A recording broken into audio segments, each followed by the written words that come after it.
Don't you worry about a thing. Jesus Christ is still the King. Welcome to The Uncommon Good with Bo Bonner and Dr. Bud Marr on Iowa Catholic Radio. Every Wednesday, diving deep in the truth of the Catholic Church and restoring all things in Christ. The Uncommon Good, live from the Mercy Live Up studio. The Uncommon Good is on the air. I'm Bo Bonner. I'm Dr. Bud Marr. We are coming to you from various parts of the globe. Bo Bonner, Des Moines, Iowa, Mercy Live Up studio. Bud is in Pittsburgh, where instead of rain, it is snow. And is the sun gloriously illuminating off of the snow there, Bud, or is it still snowing? It's gray. Gray skies. So that's what connects us all, everyone, is the grayness at the heart of things. Well, I'm here. Go ahead. I almost lost a child because of the snow last night. Like, I had one of those dad moments where something looked good on paper, but I told my daughters to I would stand at the bottom of the hill, like a bowling pin, and they could try to knock me over. Well, in my mind, I thought, there's no chance they'll steer towards me. So Claire flies by me on the right side, and I'm like, haha, that was funny. I look up, and Madeline's hurtling towards me at like 30 miles per hour. And despite being terribly out of shape, I managed to leap over her body, but then I heard like this crash through the brush, and we were close enough to like this forest area, and Madeline it was like a Calvin and Hobbes scene. I don't know how she's alive, but she's with us. So. Well, we're not streaming live from a hospital. We're coming live from Mercy Live Up Studio, 1150 AM, 88.5 FM, 94.5 FM, streaming live, iowacatholicradio.com. And if Madeline was in the hospital, Bud, if you had the Iowa Catholic Radio app, you could listen to the show, even if your child gets injured in sledding accidents. Oh, I bet our show is perfect for the hospital bed. It's so insane. You know, it's funny. A few weeks ago, I think I mentioned that a friend of ours listens to the podcast when he's mowing the lawn. Uh-huh. Well, I referenced that, and he's like, "Hey, I heard I was mentioned on the show yesterday." He thought it was pretty cool, and said, "I was raking the leaves this time." So he really actually heard. We're appropriate for yard work as well. Yard work, hospitals, we just have it all, folks. As always, we're brought to you by Cartridge World. I saw Joe on Friday, Bud. We had our December 8th gathering, our big meal in honor of course, the Immaculate Conception, but then also 11 years of programming. So I asked Joe if he didn't mind how we kept cooking up ideas about how you could use Cartridge World, most of them revolving around sports and stuff like that. And he said he thought it was great. So, it's always nice to hear from a sponsor that they don't think you're sinking their ship. So Cartridge World's still behind us, Bud. They re-upped. We're a positive influence in Cartridge World's life, and they underwrite our show, and we're very thankful. Oh man, I really wish I could have made it back for the dinner and talked to Joe because, oddly enough, Nebraska's playing Kansas this Saturday. Like, we re-upped the rivalry. Oh, wow. We used to, they regularly just trashed us in basketball. We get them back in football. But I don't know. Kansas is a little bit thinner this year. I think they're still like top 5 team, but it's at the Vault, as we call Pinnacle Bank Arena. Oh, wow. And I'm smelling upset. So if we pull that off, I'll have to call and talk trash to Joe without burning our sponsorship. That's right, like the delicate balance. Also, as always, brought to you by Mercy College of Health Sciences. It is finals week. There are exhausted students, but with that, there's also people sending emails and telling you notes and telling you how wonderful the 15 weeks have been. I don't know, usually week 15 is pretty stressful for everyone. I still have a lot to grade. But I've also heard wonderful comments from students, and, you really do see that there's things that we're changing lives at Mercy College, and it's wonderful to get to help these students through their journey. Yeah, you probably remember Sarah from one of our servant leadership courses. She would bring her mom in, who is a midwife and has done work in Haiti with pregnant mothers. She reached out to me yesterday asking for a recommendation letter, and that was a nice email because I got an update on her life. But it's really nice to write letters for students who are like, oh, yeah, this is going to be easy to write. So yeah, exactly. Not someone who's like, really? You didn't show up to class. You want me to recommend you? But we don't have a lot of those students. Good students, and as always, you can start in spring. You don't have to wait till fall. You can start summer as well. If you have any recommendations for us, 515-223-1150, text into that number, and it will show up on our magic text screen. And hopefully we can answer the question, unless it's too pointed or if it's about Jeb's personal life. Jeb has said that is off limits. No prying into the life of Jeb. Otherwise, 515-223-1150. Bud, myself, and Deacon Tony are open books. But Jeb still has a lot of his life in front of him, so we want to preserve that. So 515-223-1150 for texts. You're the king of the segue, man. I feel like I could bring up anything, and you could find a way to segue to the text messaging board. You know why that's been made easier is by the invention of segues, Bud, because eventually you can talk about segues. They're ridiculous, and I think they relate to nearly anything else. What we have today for you, everyone, we have Eve Tushnet on. Eve Tushnet is one of the more prolific writers and one of the best contemporary writers that has been out there on the Catholic interwebs. She's written for American Conservative, The Atlantic, First Things, Washington Post, Weekly Standard, New York Times, Commonweal, all across the board. Her most recent book is a novel called Amends. She's probably most well-known for writing a book, Gay and Catholic, by Ave Maria Press, where she talks about how gay Catholics can love and be loved while adhering to church teaching. She is a very unique, almost singular voice in that regard, and of course she has been getting asked to speak at a lot of places precisely about that issue. Kind of connected to that issue, she's really a pro on Christian understandings of friendship throughout the ages, that the concept within Christianity is a much larger, more meaningful, deep idea. And we're going to talk about that understanding of friendship, especially here during the holidays, where people really associate the holidays with family, but also with loneliness. And so we'll get to hear from Eve talk about that, Bud. Oh, it sounds great. I've been following Eve's work, but I haven't got to talk to her personally, so I'm really looking forward to it. So stick around. We'll be back in a minute with The Uncommon Good with Eve Tushnet. Thank you, R&R Realty Group, for underwriting Dowling 365. R&R Realty Group has been accommodating business expansions and real estate solutions since 1985, solving commercial real estate needs by establishing long-term relationships built on trust. Support for programming of Catholic Women Now partially provided by Farm Bureau agent Cindy Schulte. Cindy Schulte on the web at cindyschulte.com, 515-226-2111. Cindy and her team know health insurance. Support for The Uncommon Good is provided by Cartridge World. Cartridge World is an industry leader delivering high-performance printing products that help you save time, money, and print great. Perfect for businesses, home offices, college students, or busy moms trying to find affordable printing supplies including ink, toner, paper, or printers. For business customers, pickup and delivery are available. Products are guaranteed or full replacement. Cartridge World, your low-cost, environmentally friendly printing experts, 801 73rd Street in Windsor Heights, 515-564-7400, and online at cartridgeworld.com. Here's your forecast on Iowa Catholic Radio. We've got a wind advisory in effect for this afternoon for gusts up to 45 miles per hour. Temperature will be dropping to the upper 30s by late afternoon and mostly cloudy. It'll be cloudy and windy tonight. Low drops down to 22. Mostly cloudy and cool on Thursday, 34. The weather is brought to you by Divine Treasures Catholic Book and Gift Store, celebrating 25 years of service to the greater Des Moines community. I'm meteorologist Steve Hamilton on Iowa Catholic Radio. We're back with The Uncommon Good. Bo Bonner, Dr. Bud Marr. We are talking today with Eve Tushnet. Eve is a prolific writer. She has written all over the place on various subjects. The American Conservative, The Atlantic, First Things, Washington Post, Weekly Standard, New York Times, and Commonweal. She has 2 books out. Amends, a novel, is her most recent book. She also has written Gay and Catholic from Ave Maria Press, a book that, as she said, she was the most unlikeliest of converts, but then talks about her conversion to the Catholic faith and how it is that gay Catholics can love and be loved while adhering to church teaching.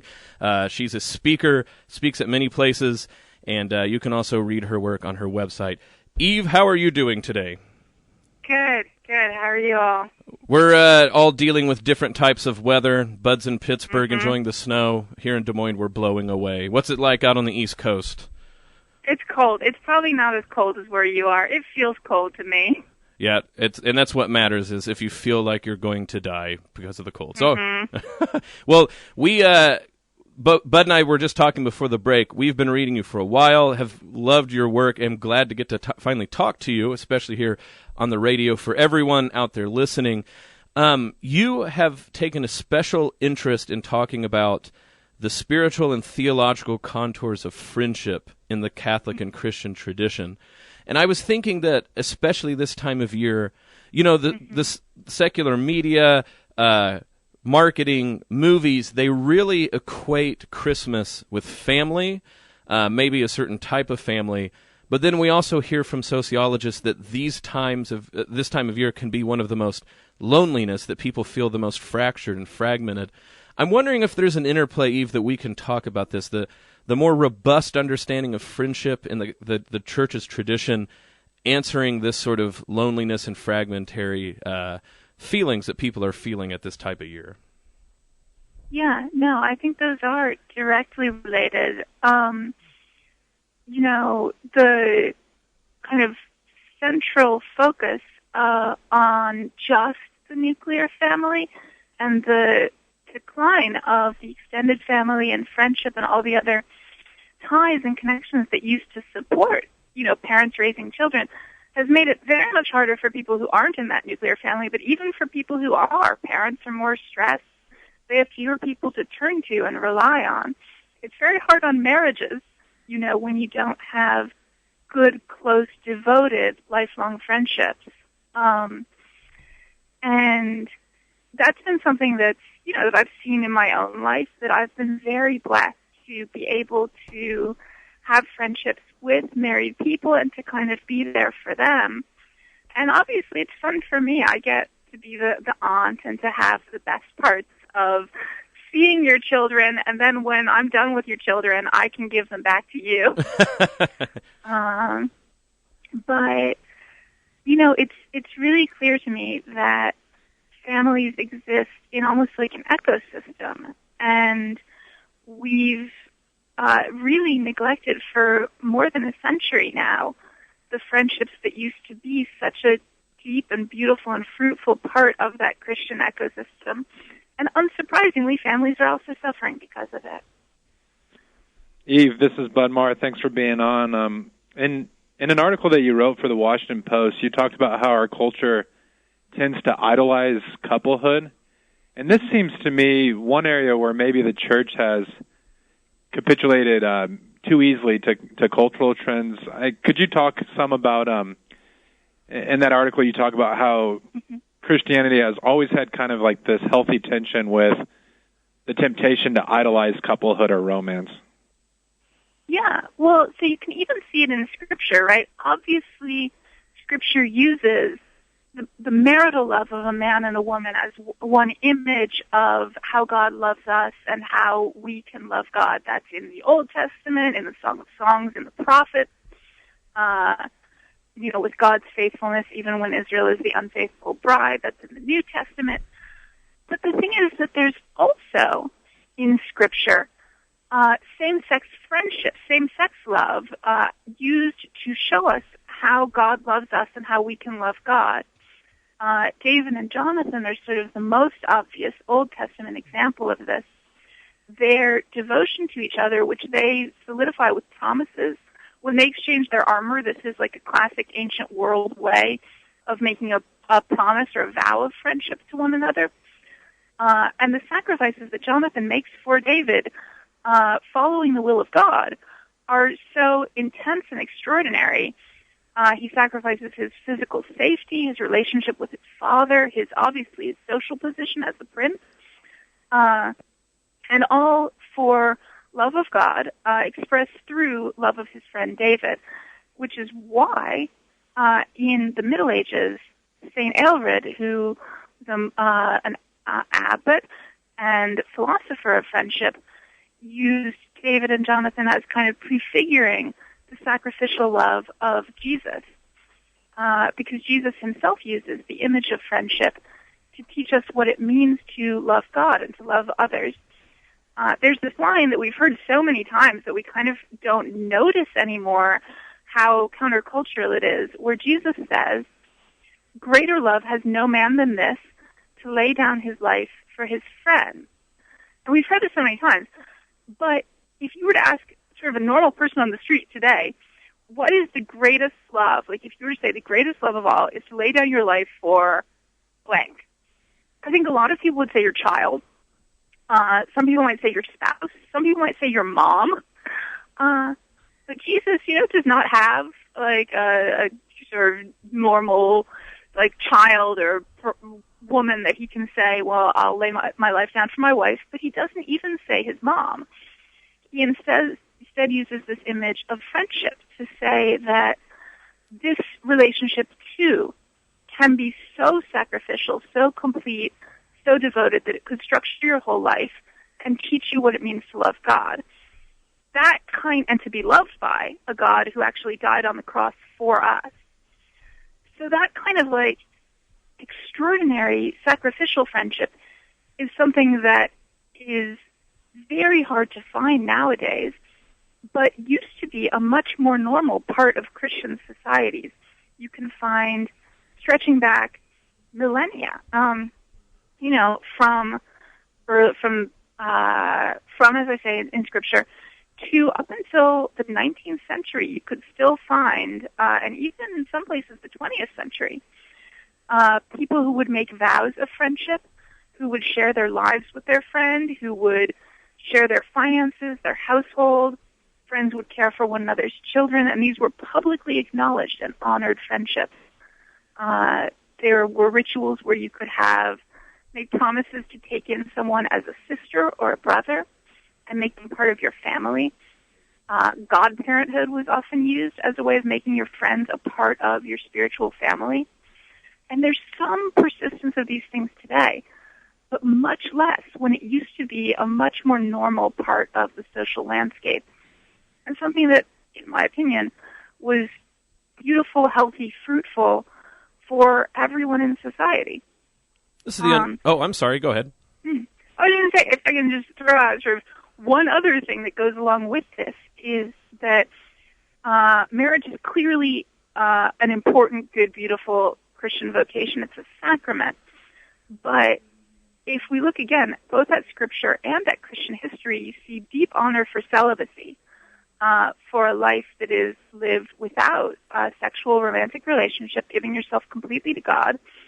That's been something that nowadays I think we can only see as a form of isolation or deprivation, but that's not how the New Testament or Jesus himself, who died a virgin, presents it. Celibacy is something beautiful in itself and fruitful for the whole community through prayer and through the devotion and service of celibate people. So I think that's another piece of the puzzle. You lose vocations to friendship, to God-parenthood, and to community life when you lose honor and respect for celibate life. This is The Uncommon Good with Bo Bonner and Dr. Bud Marr. We're speaking with Eve Tushnet. If you have a question for the show, you can text us at 515-223-1150, 515-223-1150. We'll get that text and try to answer it on the show. Eve, you gave such a good rundown of all of that. And one of the things that's difficult for people is, church history is vast. There's so much that we're trying to teach people, but this seems to be something that flies completely under the radar. Even when and Bud and I have taught this in our classes when we taught together, if you teach something like Aristotle talking about the three friendships, right? Use, pleasure, and virtue friendship, you start to see in the students' eyes this clear recognition that what they've always meant by friend is the pleasurable ones, right? So use friendship, they understand, as like, okay, acquaintances. I begin to know the cashier at my coffee shop because why do we need to be rude to each other if we're going to see each other every day? But yeah, I'm not going to lay down my life for the cashier. So what you start to understand is what they mean by friendship is, well, I like being around this person. We go do the same things together. But in many ways, friendship has become, we like the same type of entertainment. But when you talk about virtue friendship, that you can't grow in virtue unless you see it mirrored in someone else, it's almost one of the most revolutionary things they've heard, because friendships are almost always seen as an accessory instead of a necessity. And if they are seen as a necessity, it's always like, well, someone's there to, a shoulder to cry on or to make me feel better. And it's not that those things are bad, but this next step you're talking about, like seeing myself in someone else, or seeing myself being willing to lay down my life or just any of my central goods for a friend. I'm teaching 20-somethings, and sometimes they act like they've never heard that concept before. I wonder if you run into similar sort of, just lacking, that people don't sort of have the language to talk about friendship the way that you do. Oh, yeah. Well, people desperately want that language and that understanding. Once you give it to them, lots of people respond to it and say, wait, that's beautiful. That's what I really would long for. But it's totally true. One of the central books on this subject is a history book called The Friend by Alan Bray, and he's looking at the history of English friendship for I think about 900 to 1900.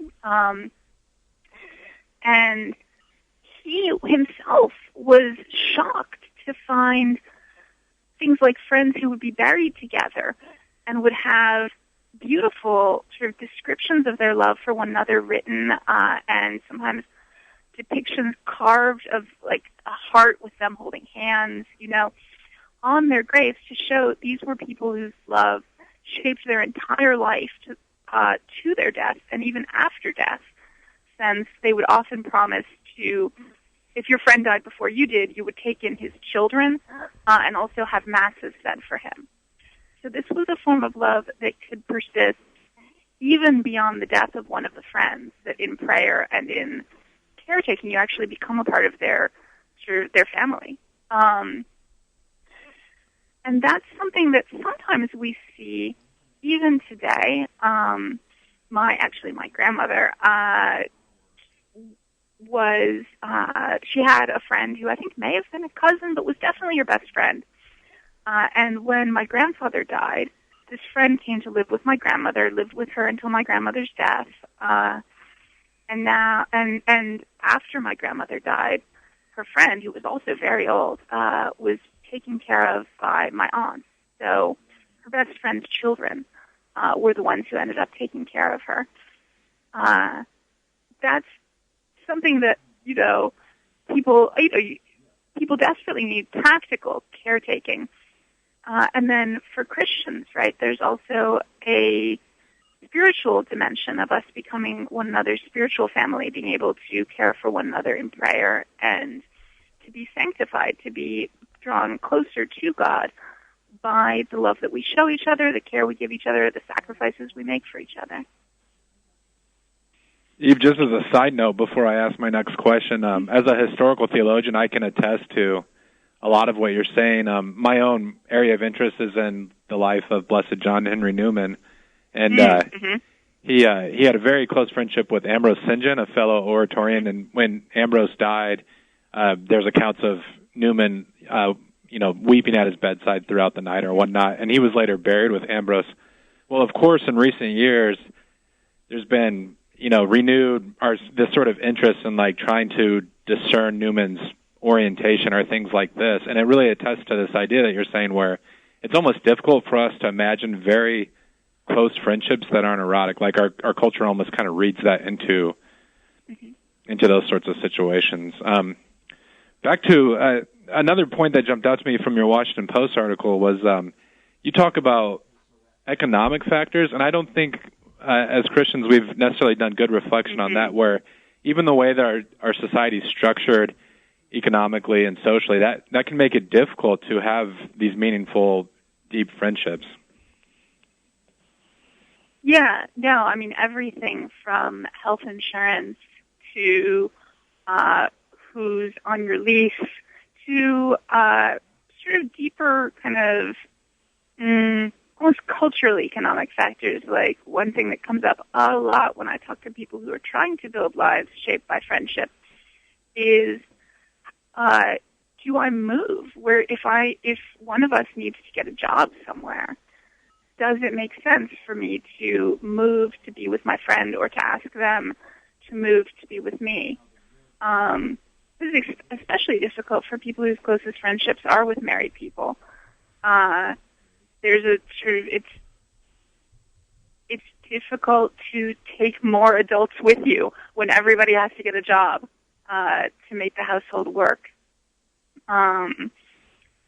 So there's a lot of just you are, if you're living in if your closest relationships are not married and are neither spouse nor children, those relationships are not going to be recognized by your employer. If you have to take leave, for example, to care for your friend, that's not going to be covered by family and medical leave. There's a lot of just basic practical ways in which the fact that these relationships are unrecognized makes life much harder. I don't know that it needs to be this way. I think that those things probably will not change until a lot of people are already leading lives of sacrificial friendship and people can see what the practical needs really are.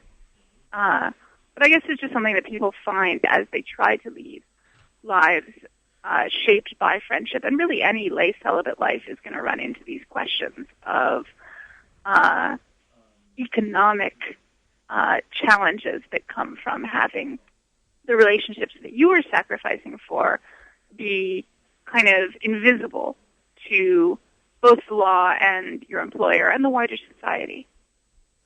Well, and this is an area where it seems to me where when we talk about spiritual friendship in the way that you're pressing people to think about, it's not simply a matter of like personal subjective happiness, but this really is part of the witness of the church where, I don't know, like if you watch a little bit of television, you get this sense that we can kind of construct our identities by buying the right products, and it's ironic that a lot of the products we buy have I at the front of them, but part of the church's hospitality throughout history has been welcoming the stranger, and I think if we're able to model these kind of relationships, that's really, I mean, it's in a sense providing, it's reaching a thirst that I think the world has and maybe doesn't even recognize it at this point. Mm-hmm.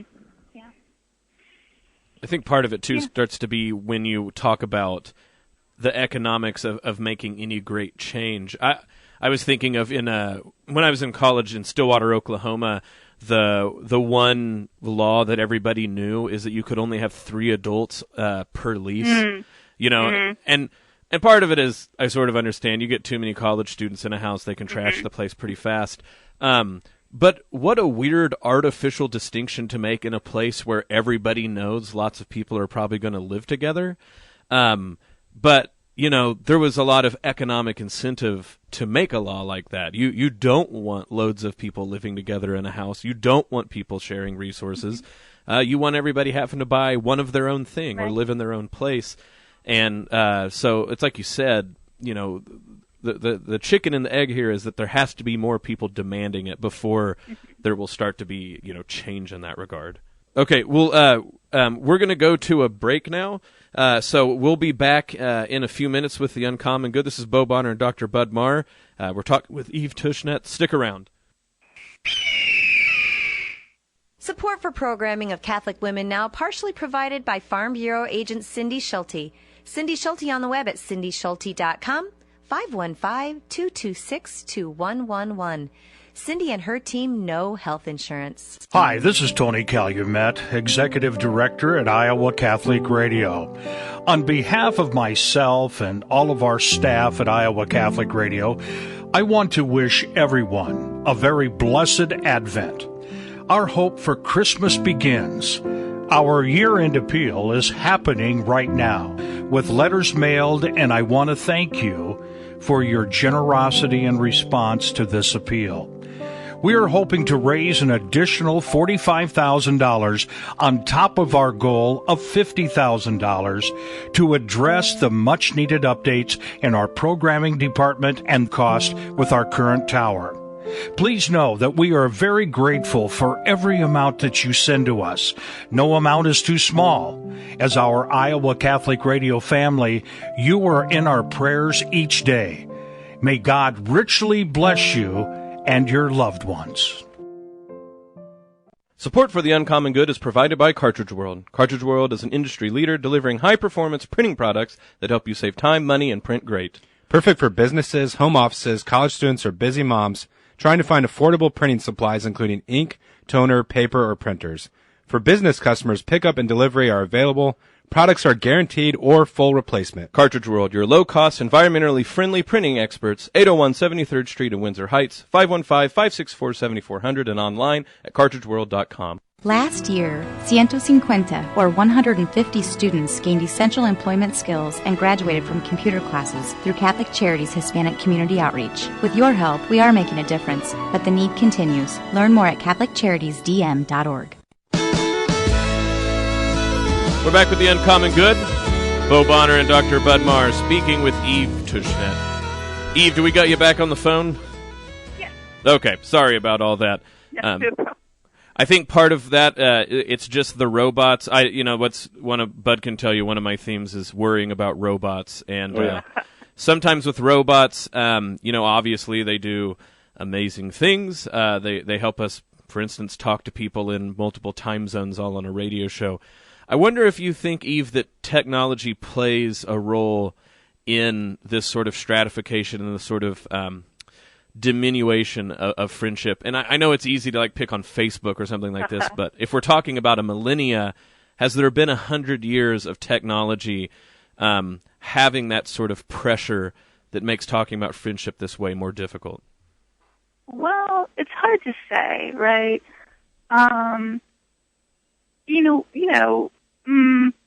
Mobility does make sustaining lifelong relationships harder in general, and that's a technological change. But, the more people move around during their lifetime, the harder it is to keep your friends with you as you move. On the other hand, I can only speak from kind of my position as this teeny tiny minority of gay people who accept the Christian sexual ethic. Facebook's been great for us. Right. The internet has been a fantastic way to find other people who are trying to lead unusual lives of Christian service. When I became Catholic, I didn't even know of anyone else who was openly gay and who wanted to try to live in accordance with church teaching. Now, if you can go on Google, right, and put in, I'm Catholic and I think I might be gay, and you'll find people who are actually trying to do that. So if you're in a particularly weird or difficult situation and you don't have a lot of people in your area who you can reach out to, the internet is actually fantastic, a big help. It obviously comes with a lot of downsides, I think, social media to make people depressed, right? Right. But I don't want to, it also does some good for people who are really isolated. Well, and I mean, to be quite frank, it's the internet that I've been reading you and have said, this would be a perfect person to come on the radio show. So I make fun of robots all the time, and they're going to get me and everything like this. But there's this way in which, if we're going to talk about marshaling the sort of resources to stand against a dominant cultural pattern, where else will you hear it? I think one of the things for me is it's less the technology. I don't think having technology per se does this. The thing I've noticed, and maybe you can tell me how this has worked out in your life, what I start to see a lot is people, we have all this technology, we can connect over time, different time zones, but instead of now people having all sorts of type of friends, I find more and more people who are raised, alongside with and only really friends with people from their own social group. So, I grew up we never had an issue with, money or anything like this, but we were raised around people we knew poor people, we knew rich people, we knew a lot of different people different than us, and just realized that, that's part of the slice of life, and, you interact with different people. We teach a class here at Mercy, and sometimes students have never met a homeless person, have never met anyone poor enough to need to go to a soup kitchen. And, of course, they're not wrong or bad. They haven't actively ignored this, but it's become easy to do it. And so I wonder if that's actually the worry. It's not so much the robots themselves, but the sort of occasion that they lend us to act in certain ways. Yeah. Well, the more choice, right, that you have, because of basic human nature, we usually use our choices to kind of self-segregate with people who are easier for us to handle, and the people who are harder for us to understand or handle, or the people that we don't already feel comfortable with.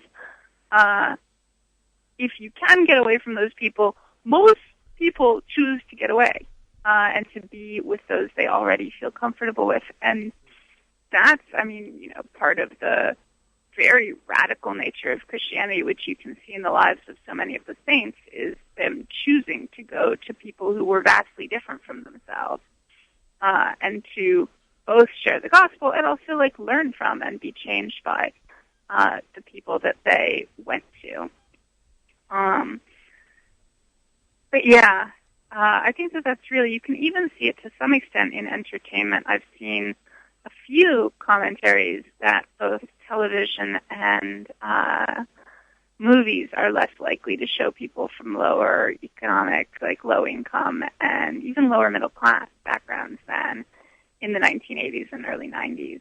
I don't know if that's completely true. It anecdotally, I feel like I have seen that change. People are richer in the media and more isolated from people who don't have as much. Yeah, Eve, you talked about sort of the promise and perils of technology and how they affect our friendships. As someone who came into the church later in life and with the unique contours of your spiritual journey, how have you found parish life in terms of facilitating friendships? What have been sort of some of the difficulties and some of the real joys in parish life for you? Oh, man. So I'm the worst person to ask because I don't do church stuff. I'm the bad person that when everybody says Catholic churches aren't friendly and don't welcome strangers, I am that person who isn't friendly and doesn't welcome you. I prefer to lurk and go to Mass and receive communion and go on home. Which I realize, there are ways in which that's very hard on your spiritual life. I do one church thing, which is I'm on the steering committee of the Gay and Lesbian Ministry at my church.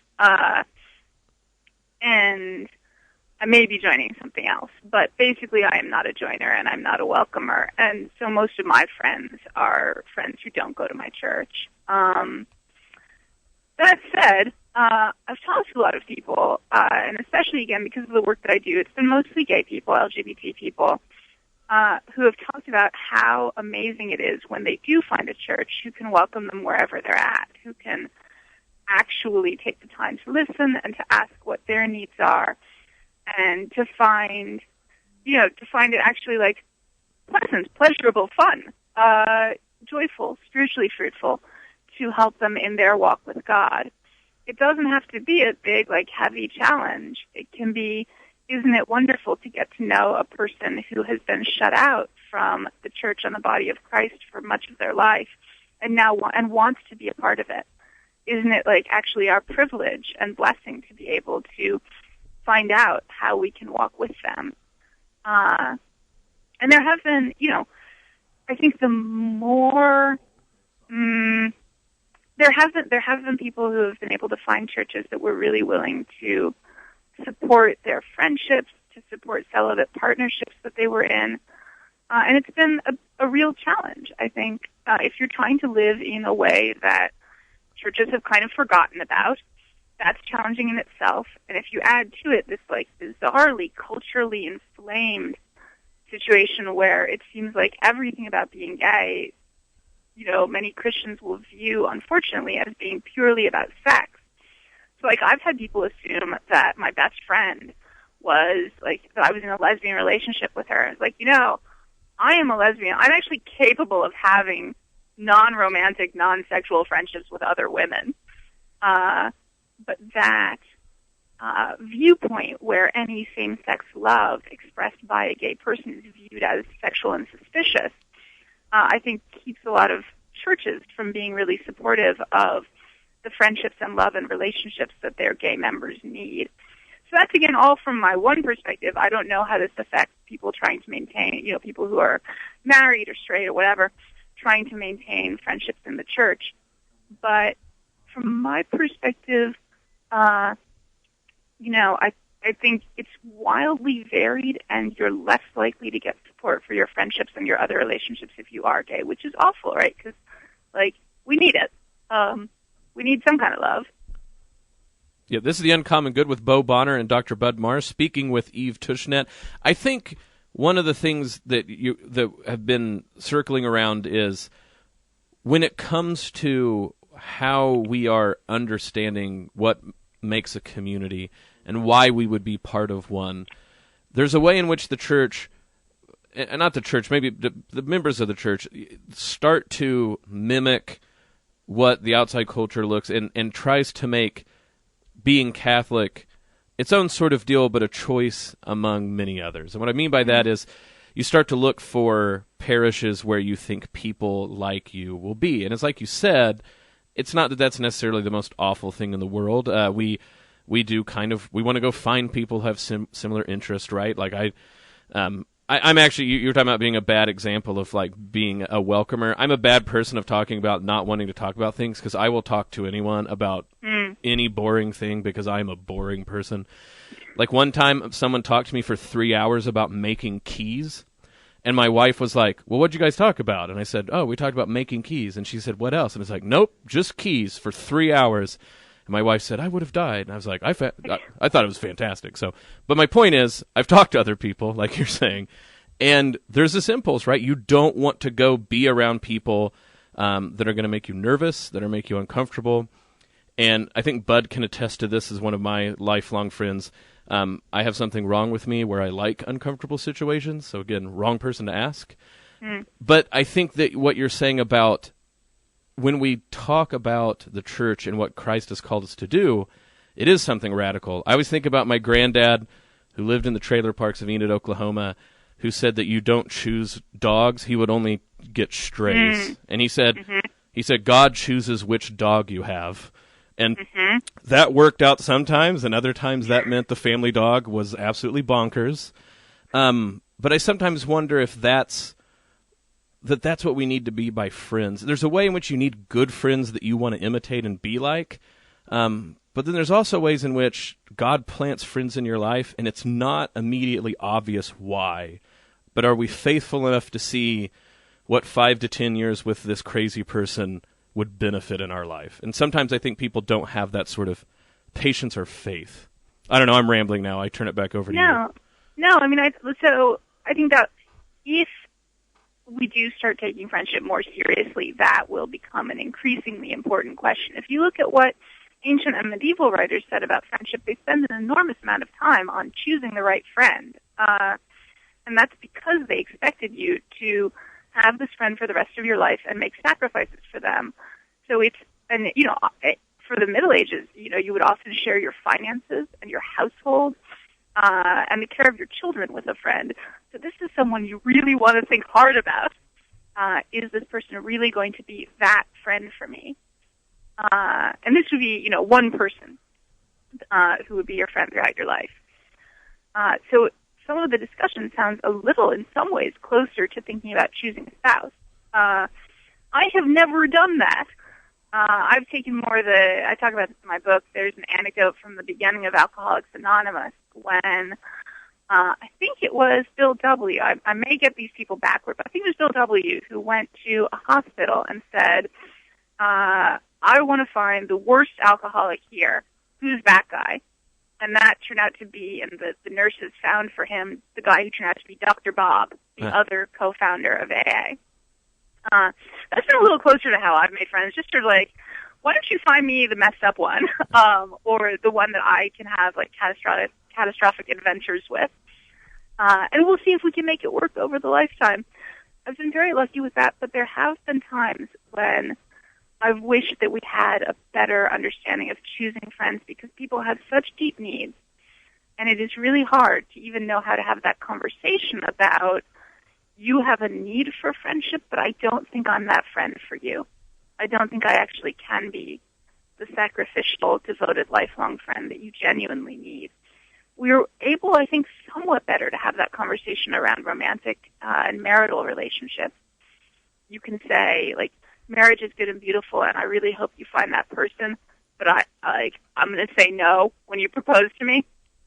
but we don't have a good way of kind of letting people down gently, or even just having a conversation about what the structure of friendship should look like. Well, it's because, right, we think of friends as, it's like friendship is just this measure of, do you like me and am I a likable person? There's no idea about, are we good for each other? No, this is a great point, because there are friends I have that share no claims theologically, philosophically with me, that people go, why are you friends with this person? And I'm like, we're obviously good for each other. We get on each other's nerves, but we're good for each other.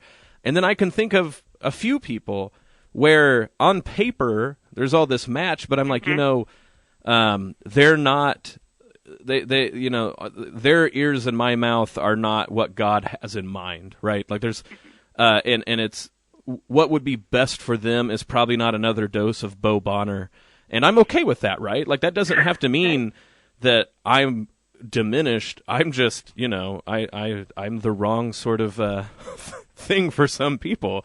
And, man, that's hard for people to get, though, Eve, I think, because people think every relationship they have is sort of like, in the end, like a trial about, am I a worthy person or not, instead of, are we better together or not? Eve, earlier you mentioned that, that book by St. Elred, Spiritual Friendship. Yes. I'm actually unfamiliar. Is that would you call that an accessible work, or like could you give us a brief synopsis? It sounds like you found that one really helpful. Yeah, so it's short. It is short. It's dialogues. It's a series of three dialogues, which Elred writes. He's a character in it, and so are some of his monks. Funny little story about this. One of the monks is Walter, and Walter is like the difficult monk who is constantly trying to get more of Elred's attention, and who's kind of jealous of Elred. And Walter is a real person who ended up writing Elred's hagiography after he died. Oh. And he brags about it. He's like, by the way, remember Spiritual Friendship? I'm that Walter. Which, like, I don't know, like, is that prideful or is that really humble? You know? That's awesome. Sorry, I'm laughing at that one. So it's a very human book. I think you really feel all the different characters as real people who lived in this monastery. And Elred had a reputation for being just incredibly tender and loving toward his monks, and was utterly beloved by them. And you can really feel that this is someone who cares so deeply about the souls of these men in his care. It's also about mourning a friend. His closest friend, Ivo, dies in between, I think, the first and the second dialogue, maybe the second and the third. And so you really feel that loss, that Elred is really grieving his friend, and that's part of why he's writing these dialogues, as a way to honor and to kind of almost to have their relationship bear fruit, to have their friendship bear fruit for generations to come by the writing of this philosophical work. There'll be stuff in it that's weird for modern readers. Some of the stuff about choosing a friend, like I mentioned, reads very strangely, and in some respects it might not be right. But there's a lot that is relevant to us today and very challenging. There's a beautiful several-page exegesis of the story of Jonathan and David and their lives and their friendship, where he's explicitly mirroring Jonathan and Jesus. That, I think, is close to the heart of the book. I do think it's readable. I think if you're willing, if you're going to read a book by a philosopher monk, it's probably one of the more accessible. Yeah, do not read Mirror of Charity by him. That book is very hard. Right. Yeah. So, we're getting ready to get here to the end of the show, and I think there's lots of books people can read. There's a lot of resources that we can point people to. Certainly, you write about this subject quite a bit, but in a practical way, if the water we're swimming in is difficult to imagine friendship as love, that to me is always where I find a hard, time telling people who maybe aren't as bookish as I am, where do they go look for these things? And of course, if you know someone personally, like in your local community, you point to them. The only thing that I'm thinking of here at the end, Eve, is I know that you write about movies a lot. You just wrote about one of the ones that I've been telling everyone to watch, 3 Billboards Outside of Ebbing, Missouri. And beyond all of the, do we both agree with how good the movie is or not, what I would say is that movie, unlike many, shows very different people who don't like each other, but then weirdly, in maybe some sort of peripheral ways, obtuse ways, start to show this weird love for each other that's not just because, you and I agree, we're all the same sort of person. It's weirder than that, and grace is a stranger thing than that. Would you say that maybe that might be, that there's movies out there, maybe that might be where people can see some of these sort of friendships that are more like what we're getting at, where people can go see that for themselves? Yeah, if I were to say, where are the places that we see it? Family history, sometimes, like I mentioned with my grandmother. Children's books. Children are still allowed to have friends. Right, that's a good point. And as you say, there are some movies. The one that I would point to, and I'm not necessarily recommending this for a Catholic audience because it's pretty darn vulgar, but Bridesmaids, the Judd Apatow, Kristen Wiig movie. Oh, yeah. Is, despite the name, not really about marriage. It's much more about the friendship, about not only the central friendship between the bride and her bridesmaid, but other friendships also play a role in actually making people kind of wake up to their selfishness and get outside themselves. That's sort of an unexpected one. I think it comes out here and there, because people long for it so much. Yeah, no, I think that you're right.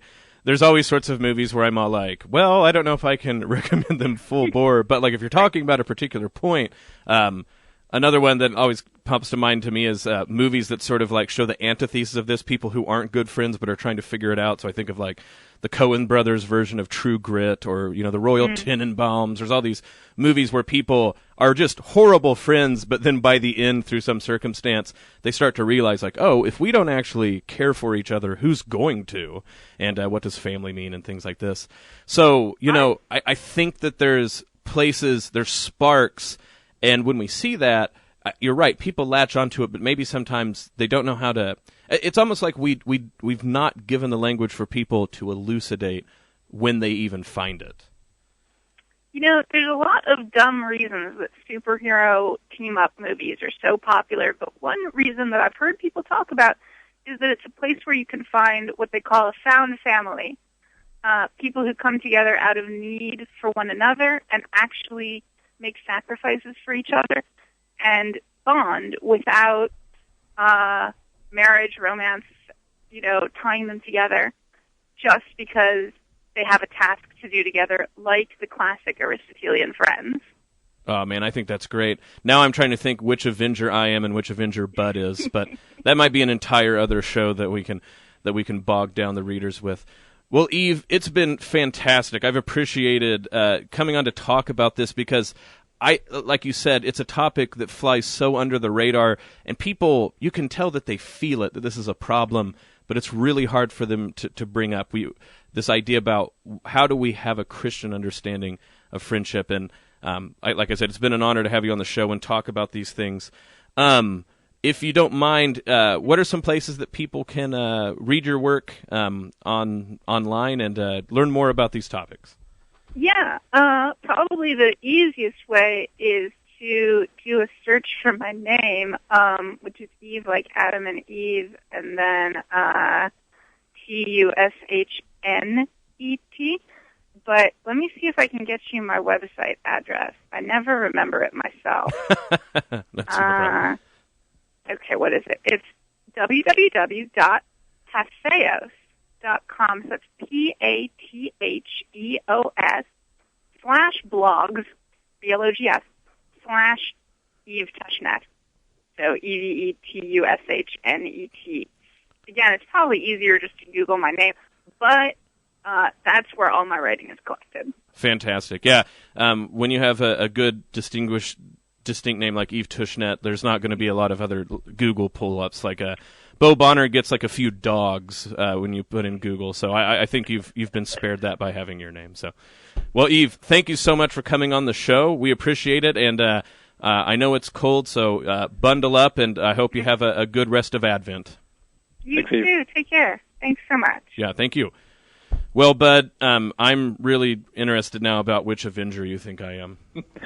No, I was really intrigued by that final observation she made, and my mind went from Avengers to an old movie, Mystery Men. I think it came out when we were in college. Oh, yeah. But that film really is about misfits in the eyes of the world who find this community because all they sort of have is each other. And I was thinking, man, we need to pursue that line, maybe have your brother Bobby come on the show and talk about comic books. I was trying to think of our comic book expert. That's right. No, he is the town comic book expert. I suppose I'd be Mr. Anger from that. Would you be the guy who the Pharaoh who just said things that didn't make sense, right? No, I'm kidding. That's mean. Yeah, that's probably true. I know I wouldn't be Ben Stiller's character is just the guy that gets angry. You're saying that's you? Yeah, that's me. Yeah. You can be the person who has the bowling ball that has the skull of their dad in it. That's pretty cool. I might be William H. Macy. I forget his superpower, but he was sort of low-key. Cerebral. Yeah. I don't know. We are talking about a movie I am guarantee you very few people have seen. Yeah, so. this reaches back. Yeah, well, we're getting ready to end here, so to throw in a few things, make sure at 5 a.m. you can hear the Bible in a Year every morning. Listen to the Rosary at 9:30. If you appreciate what's going on here, despite the fact that Bud and I are blabbering on about superheroes, please make sure we're a nonprofit. We would love for you to be a part of our ministry by donating to the entire radio station. This is The Uncommon Good. Bud, thanks for joining us. I hope you survive Snowmageddon out there in Pittsburgh.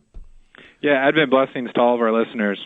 Okay, this is The Uncommon Good. May Jesus Christ, the Prince of Peace, reign in our hearts and our families with our friends, the city, state, the entire nation, the world. This is The Uncommon Good. We will see you next week. God bless everybody. The Uncommon Good with Bo Bonner and Dr. Bud Marr is heard Wednesdays at 10 a.m. and 10 p.m. on Iowa Catholic Radio and on the official Iowa Catholic Radio app.